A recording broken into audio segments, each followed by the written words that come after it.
Freakonomics Radio is sponsored by Hotels.com. Hotels.com gives you access to hundreds of thousands of hotels worldwide. And when you join for free, you can save up to 20% instantly with member prices. Plus, every stay earns rewards. So when you book one trip, you're already lowering the cost of the next one. Hotels.com is simple, rewarding, and designed to help you get more out of every stay. Sign up for free and book today. Hotels.com. It's all in the name. Freakonomics Radio is sponsored by Amica.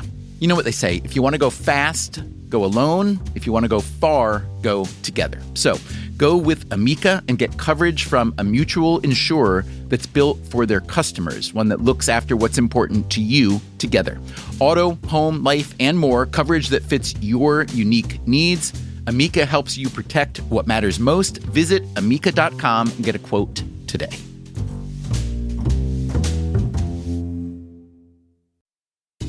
Freakonomics Radio is sponsored by Mint Mobile. Ditch overpriced wireless with Mint Mobile. Cut your wireless bill to $15 a month at mintmobile.com/freak. Upfront payment of $45 for 3 months, $90 for 6 months, or $180 for 12 months. Plan required, $15 per month equivalent. Taxes and fees extra, initial plan term only. Greater than 50 gigabytes may slow when network is busy, includes up to 20 gigabytes hotspot. Capable device required. Availability, speed, and coverage varies. See mintmobile.com.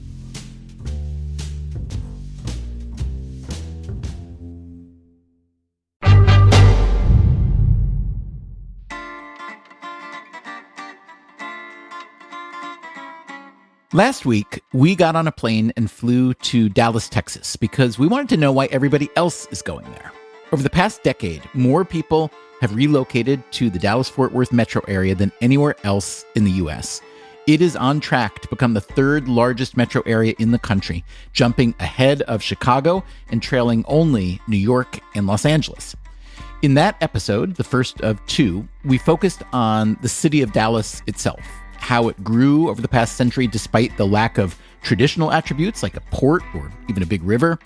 We heard about Dallas's history of racism and its continuing inequities around income, housing, and education. We learned that the city's reputation of friendliness is well-deserved. We also learned that real estate developers have too much leverage in City Hall and that the mayor has too little leverage. Along the way, we ate way too much barbecue, saw some wonderful art, and we sulked a bit when the mayor said he would pick us up at the airport and then didn't. Today on Freakonomics Radio, we zoom out to look at the bigger metro area and the bigger issues, including Texas politics. A really big part of the state population lives in places that are really quite purple. We visit one of those rapidly purpling areas, which also happens to be the suburban outpost of the Dallas Cowboys. We were a city of 6,000 people. We're now up to 215,000. We ask how the city of Dallas feels about those booming suburbs. We are absolutely competing with them. And how Dallas natives feel about all the newcomers. I don't like it. I'm just being honest. It's too congested for me.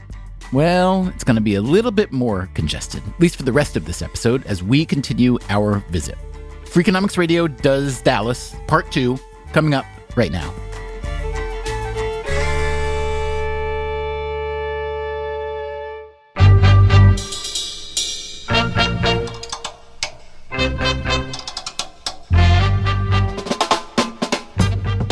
This is Freakonomics Radio, the podcast that explores the hidden side of everything, with your host, Stephen Dubner.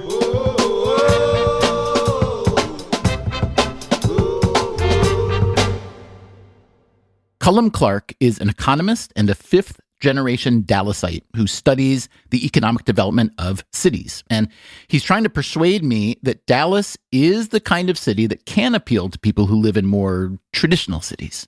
I think all too often people in New York, San Francisco, D.C. have stereotypes that are really outdated. Oh, we do. Believe me, we do. If you like a walkable urban area where you can walk from your apartment building to a variety of coffee places, there are a number of places where you can live and achieve that. Not quite at the Upper West Side level, but to a much greater degree than you probably think. So you can actually have a fun, walkable, culturally interesting life. I would go to the arts district of either Dallas or Fort Worth and see that in both cases, there are concentrations of really amazing museums and arts facilities that, if not quite New York, are among the best of, any city in the United States.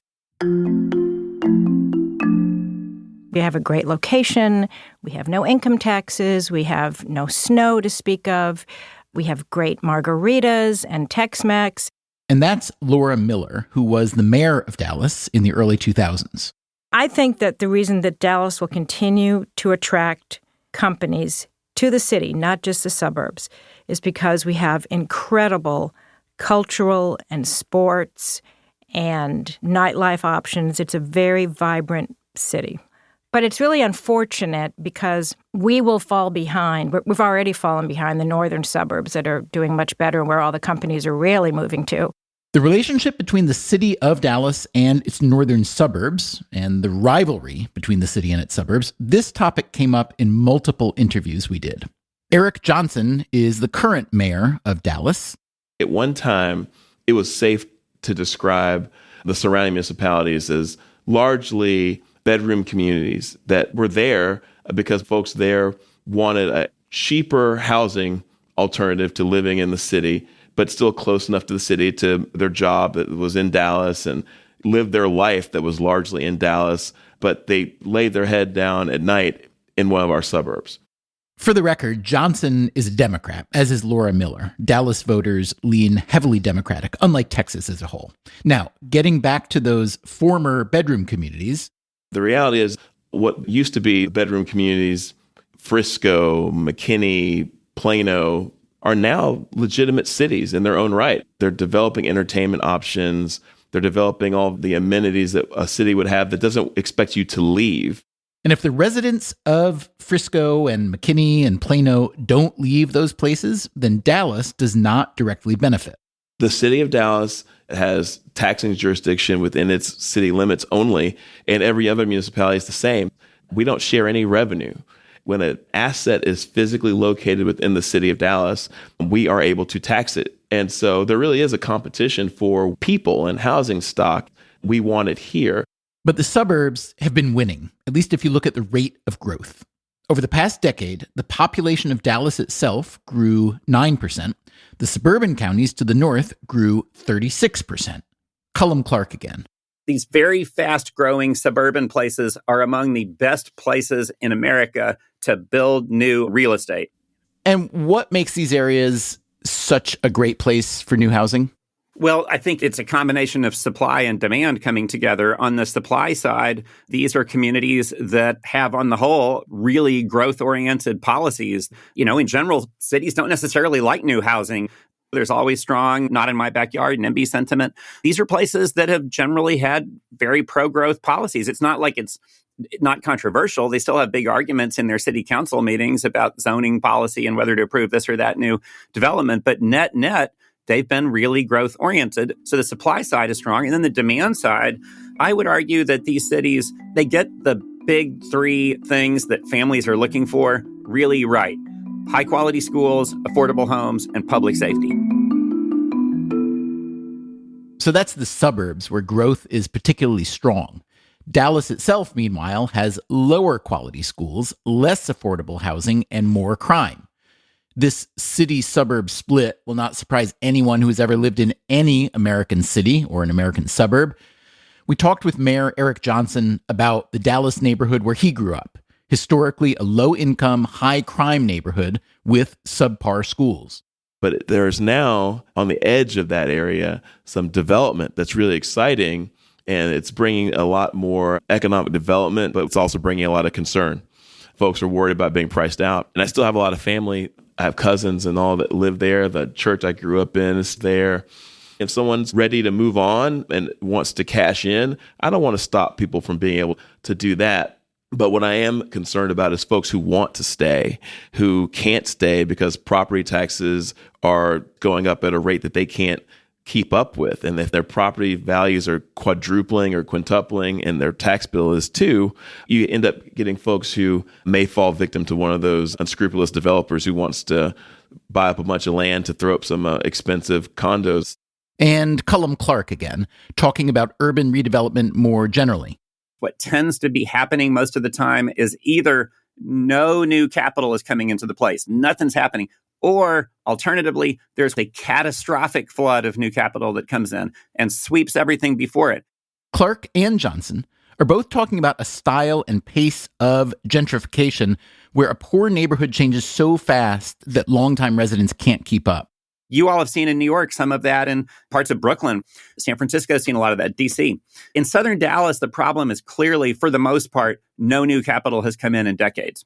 And so the challenge is, how do you actually coax new capital to come in, but not turn into a catastrophic flood that sweeps everything before it and displaces all the people who are already there? Clark is less concerned about gentrification in Dallas than Johnson is, at least for now, because most of the capital isn't flowing into Dallas. It's going to the northern suburbs. This may not directly improve southern Dallas, but, Clark argues, it does help keep the whole region more affordable. The fact that there's so many homes going up essentially means there's less ferocious competition for scarce space within the city of Dallas. That acts as a pressure valve. Between 2010 and 2020, just over 500,000 people moved to the Dallas-Fort Worth metro region from another state in the U.S. Many of them are living in the new homes Cullum Clark is talking about. What's bringing them? A lot of this growth has come from corporate relocations. As of 2019, there were 44 Fortune 1000 companies in the region, but only 16 of them within the city of Dallas. A number of big companies have moved their headquarters to the area within just the past 5 years. Toyota North America, Jacobs Engineering, the McKesson Healthcare Company, Coldwell Banker Richard Ellis, or CBRE Real Estate, the engineering, procurement, and construction firm Fluor, and Charles Schwab. You'll notice those firms don't have much in common with one another. Auto manufacturing, real estate, pharmaceuticals, financial services. That is one sign that the Dallas-Fort Worth metro is humming. All kinds of companies want to be there. But only 2 of those companies, Jacobs and CBRE, have settled in Dallas proper. The rest are in the neighboring suburban cities. And Tenet Healthcare, which relocated to Dallas in 2004 from Los Angeles, just left Dallas for the suburb of Farmers Branch. I asked Cullum Clark to describe how the different cities in this region compete against one another for corporate relocations. Well, it's a complex dynamic, Stephen, because the suburban cities vis-a-vis the city of Dallas are both partners and competitors. Frenemies. Frenemies, yes, they're frenemies. And so it really is both good and bad for the city of Dallas to see this explosive growth in these suburban areas. Do individual cities or counties compete against each other in terms of tax incentives and things like that older cities historically use? Do they compete on the basis of tax incentives? To some degree, yes, but every one of them would tell you the same thing, Stephen. They would say that the tax incentive is a sideshow. The thing that we're going to win or lose on when we're trying to attract families and attract employers, it's the issues of affordable quality of life. It's creating a place where people want to be. For example, in some of these northern suburban cities, when I've talked to people who are on the front lines, they will say, it used to be that we talked to people from the finance function of a company, or they're trying to figure out where the cheap location can be had. That's not the case anymore. They're increasingly talking to the human resources people who know the kinds of talent that the company is trying to recruit, and they know where these kinds of people, particularly the younger ones, want to live. And they say, show me your neighborhood, show me your walkable urban places that are interesting and culturally diverse. And if these cities don't score high on that, they lose out. They're also competing with each other in their schools. And Eric Johnson again. As the mayor of Dallas, I have to be supportive, of course, of any win that the region gets in terms of a corporate relocation. But it really, really makes a difference whether or not that relocation occurs in the city of Dallas. So do you find yourself competing with your nearby Dallas area cities for corporate locations and offering tax incentives and so on?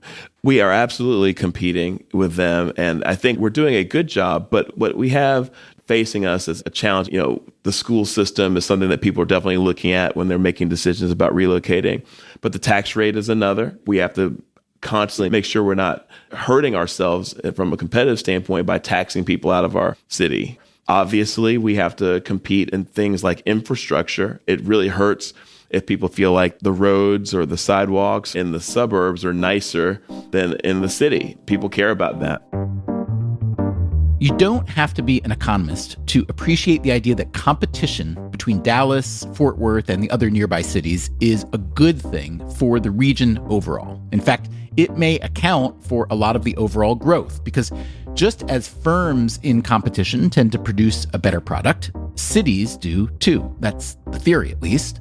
I asked Eric Johnson for a recent example of where Dallas beat out its neighboring cities and landed a corporate relocation. Well, we were successful in getting Uber to basically open a second headquarters here versus one of our suburbs. Uber prided itself on being a cutting-edge technology company where mobility and an urban environment was appealing to their employee base.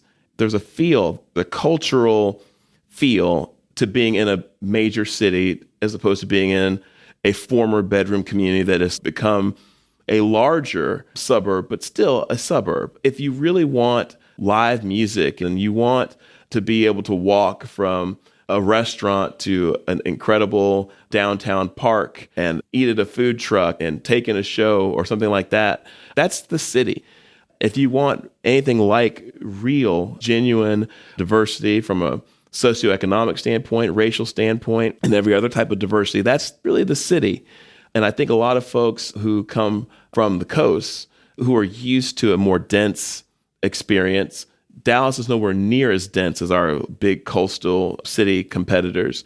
So it feels like a good compromise for those folks.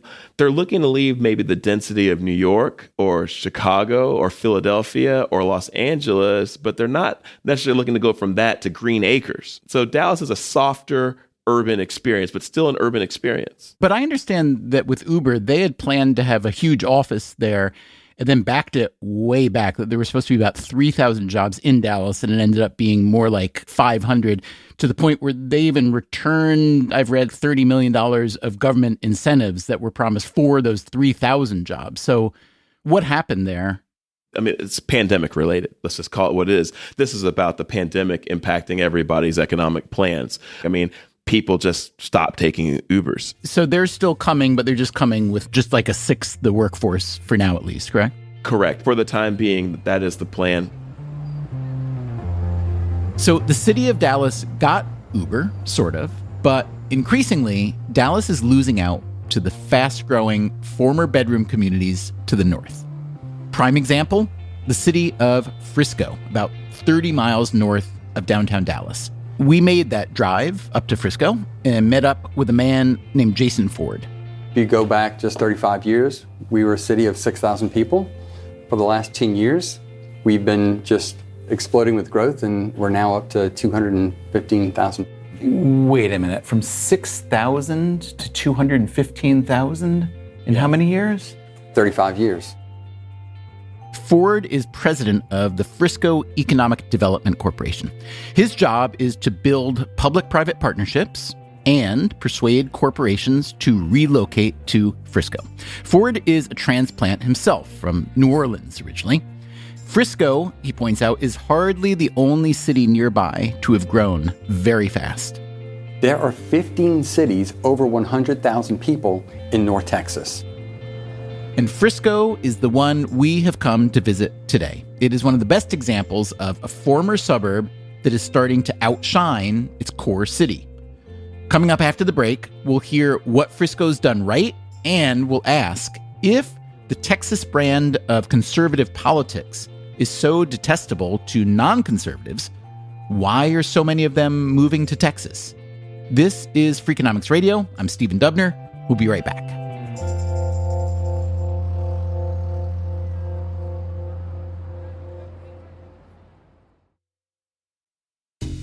Freakonomics Radio is sponsored by Cash App. When it comes to Bitcoin, you may be surprised to know that it was invented way back in 2008. If you still haven't made the jump to Bitcoin, Cash App makes it easy. When you buy Bitcoin on Cash App, they hold real Bitcoin for you, one-to-one. and you can withdraw it anytime. It works more like real money and less like something locked in an account. No extra steps, no restrictions, just access and control when you need it. For a limited time, new customers can get $10 added to their balance. Just use code Bitcoin10 when you sign up. And don't forget this part, send at least $5 to a friend in the first 2 weeks. Terms apply. Cash App is a financial services platform, not a bank. Banking services provided by Cash App's bank partners. Bitcoin services provided by Block Incorporated brand. For additional information, see the Bitcoin disclosures at cash.app/legal/podcast.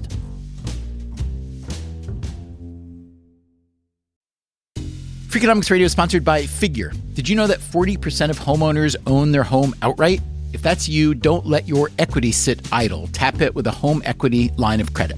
Figure, the #1 non-bank HELOC lender in the U.S., helps tap equity you've built in your home so you can do things like tackle a renovation or pay down debt.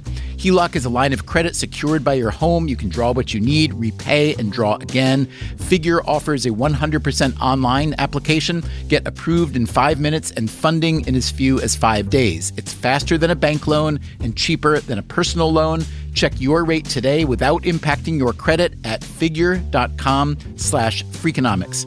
This post is sponsored by Figure, NMLS ID 1717824. Figure is an equal housing lender. For more information about their licensing, visit nmlsconsumeraccess.org. Figure's HELOC is subject to credit approval and terms apply. Freakonomics Radio is sponsored by Square, the business platform that helps sellers become neighborhood favorites. No matter if you're selling 3D printed art or running a design studio, Square helps you run your business without running yourself into the ground. Square was made to work on the go, so you can sell wherever your customers are. With Square, you can track sales, manage inventory, and access reports in real time, whether you're in the shop, on the go, or running things solo. Square supports every major payment method, including tap to pay, and offers instant access to your earnings through Square Checking. Sellers save an average of 44 hours per month by skipping bank transfer delays. With Square, you get all the tools to run your business with none of the contracts or complexity. And why wait? Right now, you can get up to $200 off Square hardware at square.com/go/Freakonomics. That's SQUARE.com/GO/Freakonomics. Run your business smarter with Square. Get started today.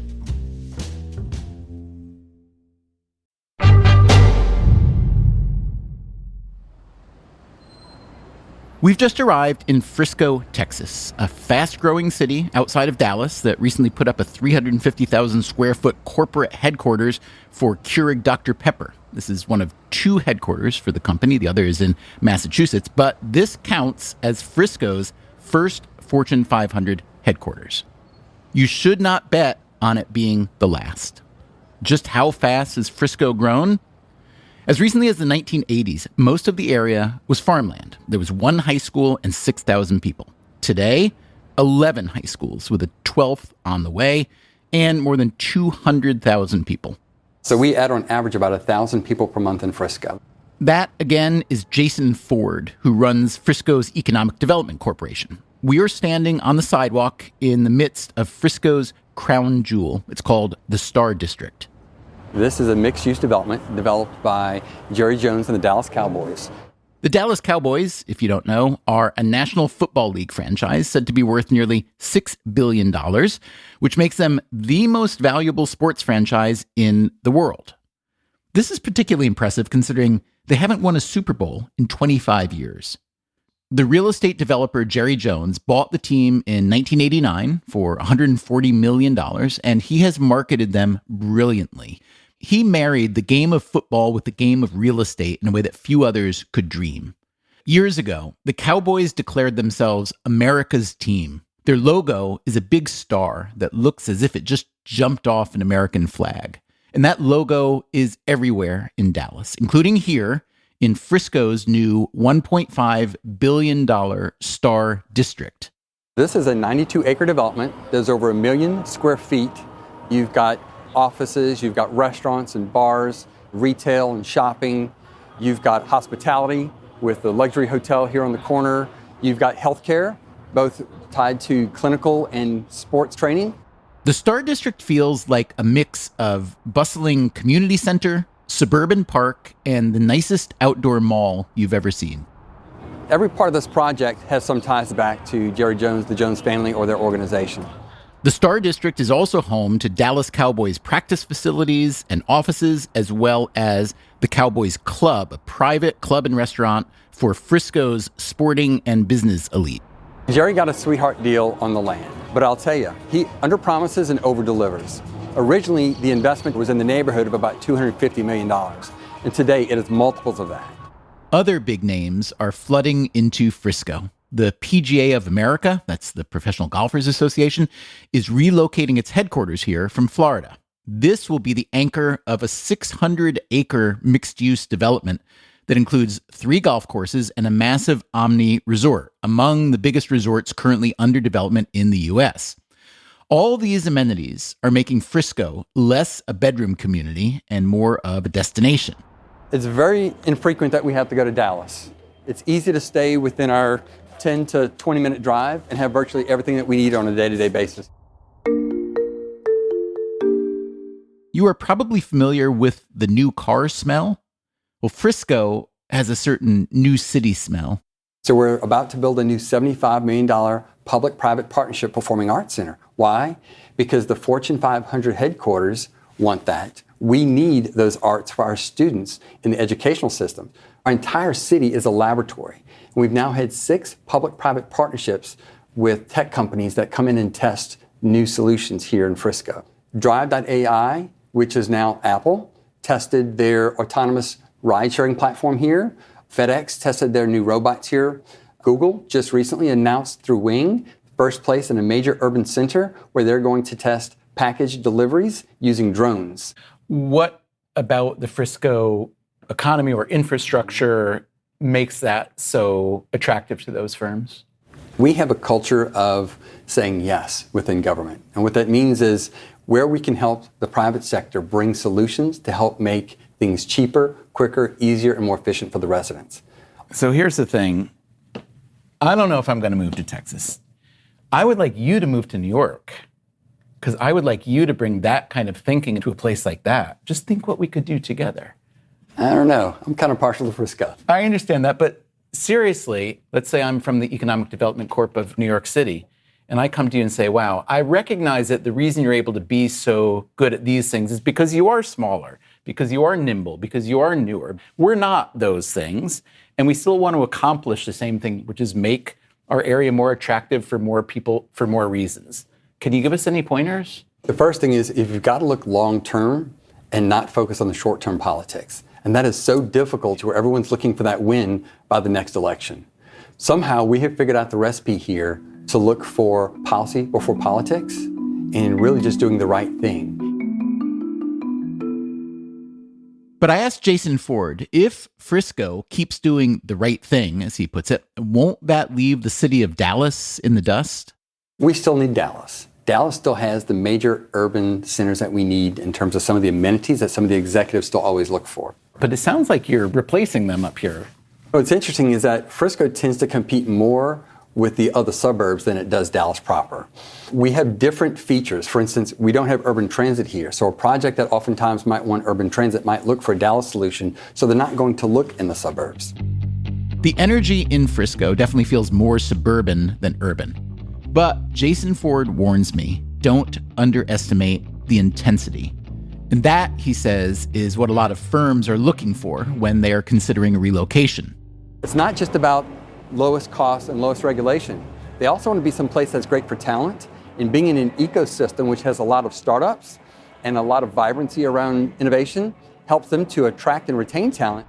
As Ford tells it, there is startup fever in the air. He points across the way to the Cowboys Club that he says we may stop by later. And if you think about things like the Cowboys Club, which is probably one of the top deal-making locations in North Texas, this little coffee shop right behind us, very unassuming, is a place where probably just as many deals are done, right?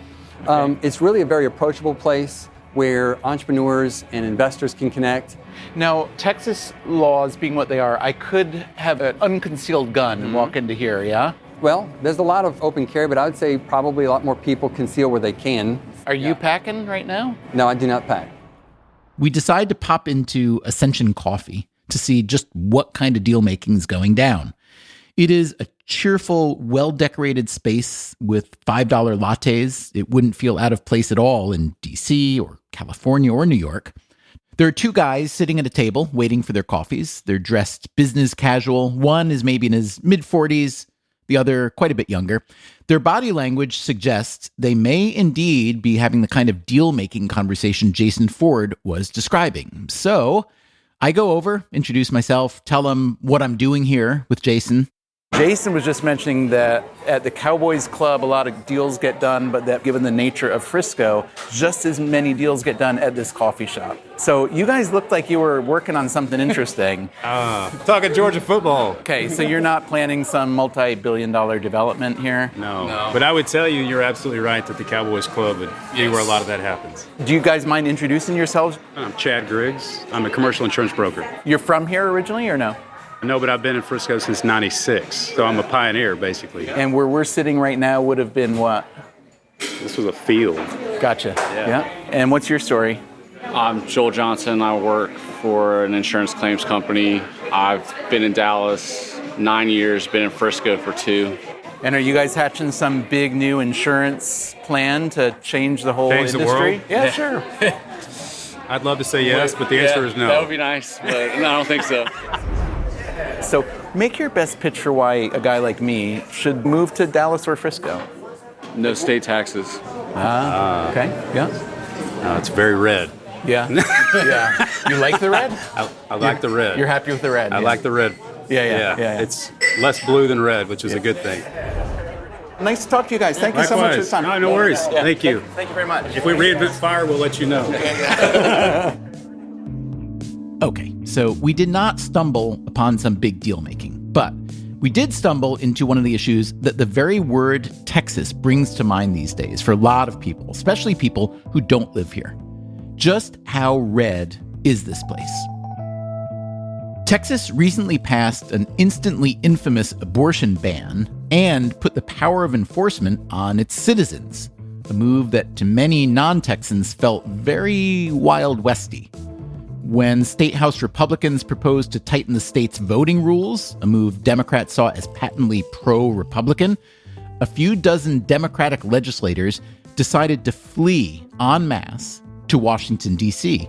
They wanted to forestall the quorum the Republicans would need to pass the legislation and get Congress to pass national voting legislation that would override the Texas proposal. But Congress didn't pass the national legislation. The Texas Democrats had to fly home eventually, and the Republican voting legislation went through. So, it's easy to picture Texas as a conservative stronghold up and down the line. On the other hand, dozens of big companies have been relocating here, especially to Dallas and Austin and Houston, often from places that aren't particularly conservative. So, what's happening in Texas? What's happening in Texas is the microcosm of what's happening in large parts of America. That, again, is the economist Cullum Clark. The core cities are very blue. The small town and rural areas are very, very deep red. And the suburban areas are purple and trending a little bit bluer as time goes by. The whole Texas population now is 29 point something million, but something on the order of 12 million of those people live in purple suburban areas in the major metropolitan areas. A really big part of the state population lives in places that are really quite purple. The city of Dallas, as we mentioned earlier, is overwhelmingly Democratic. In the 2020 elections, only 33% of Dallas voted Republican. And what about the booming suburban cities like Frisco? Here's an amazing statistic that shores up what Clark just told us. In the year 2000, 73% of voters in Collin County, where most of Frisco is situated, went Republican. By 2020, the Republican vote dropped from 73% to 51%. This, of course, coincides with the huge population surge in Frisco. A lot of the newcomers are plainly not Republican, nor, apparently, were they dissuaded by moving to a state that's known to be very Republican. Jason Ford again. Collin County, because of so many headquarters that have moved here and because so many people have migrated from all over the country for great jobs, is become a very ethnically and culturally diverse area. And Frisco is no exception to that. In the year 2000, Frisco was 81% white, about what you'd expect for suburban Dallas. At the time, whites made up 71% of the statewide population. But just 20 years later, the statewide population had dropped from 71% white to 50%. And the white population in Frisco dropped from 81% to 57%. Asians and Asian Americans are now the second largest group in Frisco at 21%, and 12% of Frisco residents are Latino or Hispanic. We're becoming a major urban city. And so how do we make that transition? We've got to embrace it and find ways to make them part of the community. And do you welcome each of them with a handshake and a little muffin basket? Well, we do our best. We are certainly a very inclusive and welcoming community. Our city council has put together councils, commissions, boards in order to make sure that the community can participate, to find ways to welcome many of these new residents because they're bringing with them new cultures, new values. We started to see more diverse restaurants moving in, more diverse retailers. We started to see, obviously, different churches and synagogues and different experiences religiously. And so one of the ways that we can integrate them is to bring them into city council. We will invite different cultures to come and open our city council meetings with a prayer that perhaps the community is unaware of. Bring some familiarity and make them feel welcome and have a chance to celebrate these other cultures as well. When you see how a place like Frisco is changing from rural deep red to big suburban purple in such a short time, you do wonder how the old white majority will feel. Our friends at Ascension Coffee, for instance, who like it here because it's red. There will be change, that's for sure, but that's what cities do. That's what they're built to do. Take in the new, change again and again, learn from the past, and charge toward the future. But is Frisco a city in that sense, or just a suburb on steroids?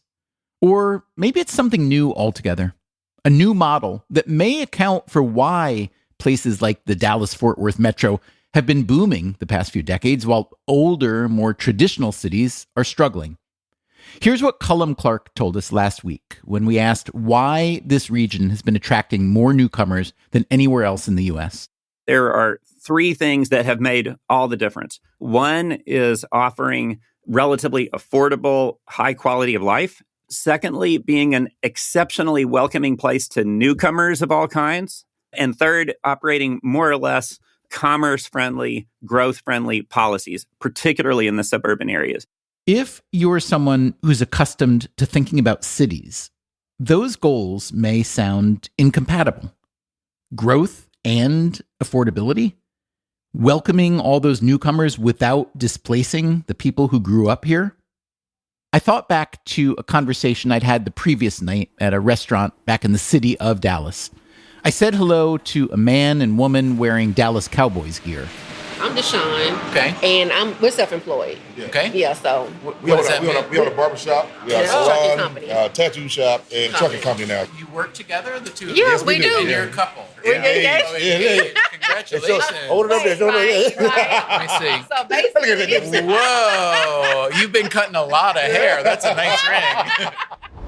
You grew up here? Grew up here. Born and raised here in Dallas. 46 years. Yeah, 44 for me. Yeah. Dallas, they have a lot of people moving here. There's a lot of people moving here for jobs, and they put up, like, we can't even see our downtown anymore. So many high-rise apartments are going up. How do you feel about all the growth as natives? Me personally, I don't like it. I'm just being honest. It's too congested for me from what The we're used downtown to. area, Yeah, from the downtown area, it's just too congested. I'm the type of person, I don't like a lot of crowds. But other than that, the city is nice. You know, but if you've been here for so long, sometimes you want a little change, but we would never move just to get out of it. But other than that, it's home. And now, back in the Star District in Frisco, we finally make it to the Cowboys Club.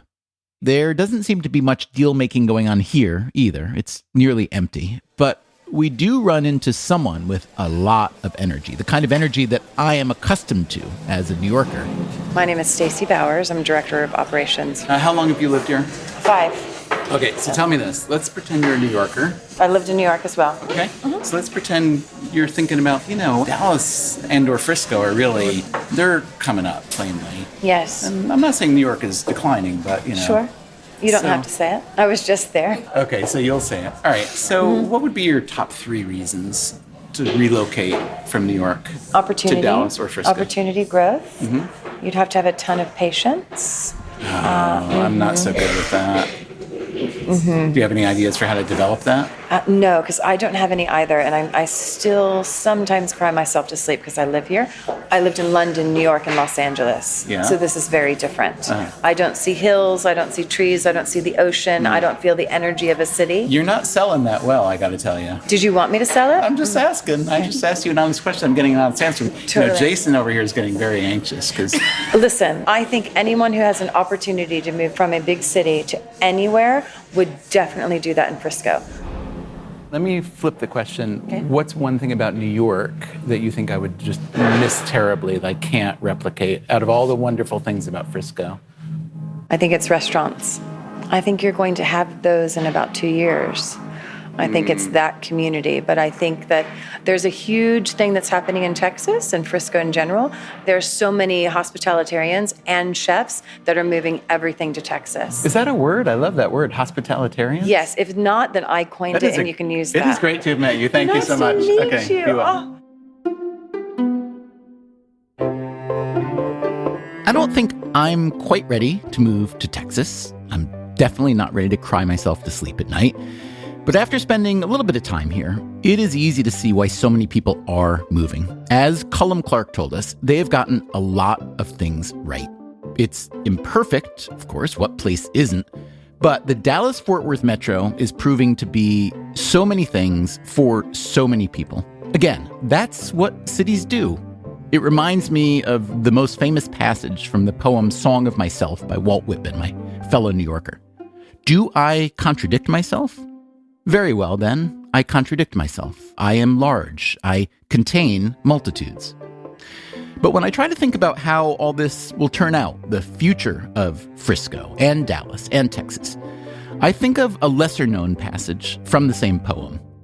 You are also asking me questions, and I hear you. I answer that I cannot answer. You must find out for yourself. I would like to find out for myself what happens here. I will be back to visit, that's for sure.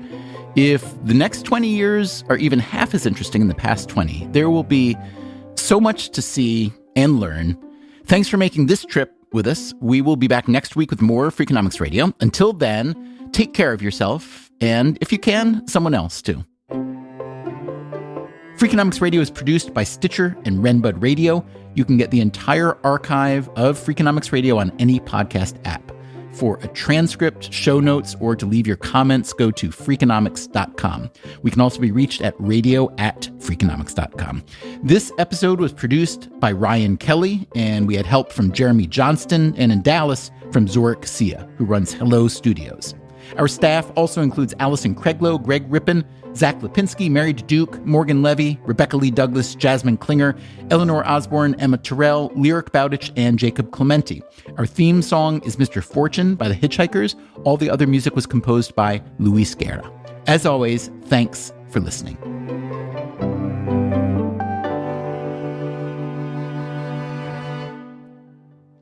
Why do people move to Dallas? Well, you don't move to Dallas because the weather's better, because it isn't. You don't go for the topography. And frankly, as much as there have been improvements in downtown Dallas, if I want a hip, cool downtown lifestyle, I'd be much better off someplace else. The Freakonomics Radio Network, the hidden side of everything.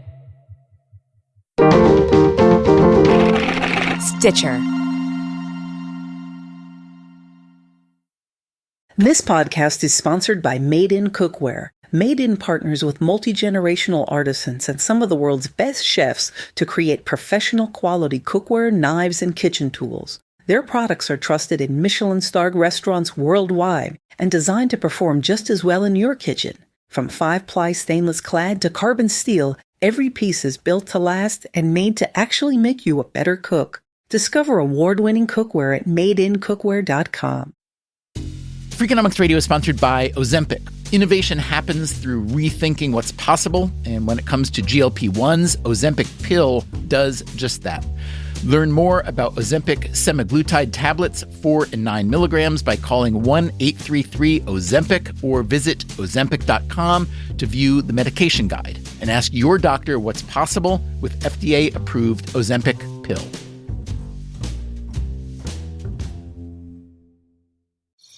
Traditional home security only alerts you after a break-in, and that's too late. SimpliSafe is changing that. Stop. This is SimpliSafe. Police are on the way. We don't just alert, we stop crime before it starts. SimpliSafe, plan starting around $1 a day. Save 50% on your new system with professional monitoring at simplisafe.com/SXM or with promo code SXM. Outdoor deterrence requires a SimpliSafe Active Guard outdoor protection plan starting at $49.99 a month. Visit simplisafe.com/licenses for alarm license information. Tennessee 2012.